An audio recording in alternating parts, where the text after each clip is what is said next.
Welcome મિત્રો, તો આ વિડીયોમાં આપનું સ્વાગત છે। આ વિડીયોમાં આપણે જોઈશું કે કઈ કઈ સ્ટ્રેટેજી હોય છે અને કઈ સ્ટ્રેટેજી આપણે ઉપયોગમાં લઈએ તો ત્યાં આપણને બહુ સારી રીતે પ્રોફિટ જોવા મળી શકે છે। તો અહીંયા મૂવિંગ એવરેજીસ હોય છે। મૂવિંગ એવરેજીસમાં તમે કઈ મૂવિંગ એવરેજ વાપરી શકો છો। એક્સપોનેન્શિયલ મૂવિંગ એવરેજ વાપરવાની કે સિમ્પલ મૂવિંગ એવરેજ વાપરવાની આપણે જોઈશું। વીવેપ આવે છે, વીવેપનો પણ તમે ઉપયોગ કરી શકો છો। પછી પીવોટ પોઈન્ટ્સની પણ આપણે જે વાત કરીએ, પીવોટ પોઈન્ટ્સ પર તમે ઉપયોગ કરી શકો।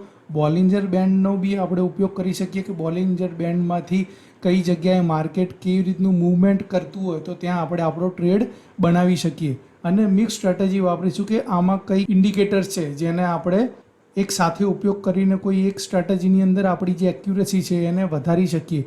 એ કેવી રીતે આપણે બનાવી શકીશું એ પણ જોઈશું। પછી પ્રાઇસ એક્શન પ્લસ ઇન્ડિકેટર્સની એક સ્ટ્રેટેજી આપણે બનાવીશું કે પ્રાઇસ એક્શન તરીકે બી માર્કેટ કેવી રીતે મૂવ કરે છે એને પણ આપણે જોઈશું અને પ્લસ ઇન્ડિકેટર પણ આપણે ત્યાં યુઝ કરીશું। આ બંનેની મિક્સ સ્ટ્રેટેજી બનાવીને આપણી જે એજ છે, જે ટ્રેડિંગ માટે એજ જરૂરી છે, એ એજ આપણે અહીંયા લાવવા માટે પૂરો પ્રયત્ન કરીશું જેથી આપણું જે એક્યુરેસી છે 70 to 80% આપણી એક્યુરેસી એચીવ થાય। સ્ટોક માર્કેટમાં કોઈ પણ દિવસ 100% એક્યુરેટ કોઈ ના જઈ શકે, પરંતુ આપણે 70 to 80%ની એક્યુરેસી લાવીએ તો ત્યાં અગર આપણે 1:2નો જો આપણે પ્રોફિટેબલ રિસ્ક રિવોર્ડ મેન્ટેન કરી રાખીએ તો ત્યાં આપણને બહુ જ સારો એવો પ્રોફિટ જોવા મળે છે। તો આપણે લાઈવ ચાર્ટ ઉપર, ધનના ચાર્ટ ઉપર ચેક કરીશું કે કઈ રીતે આપણી આ સ્ટ્રેટેજી છે, ઇન્ડિકેટર સ્ટ્રેટેજી પ્લસ પ્રાઇસ એક્શનવાળી સ્ટ્રેટેજી, એ બધી સ્ટ્રેટેજી આપણે લાઈવ પ્રેક્ટિકલમાં જોઈએ છીએ।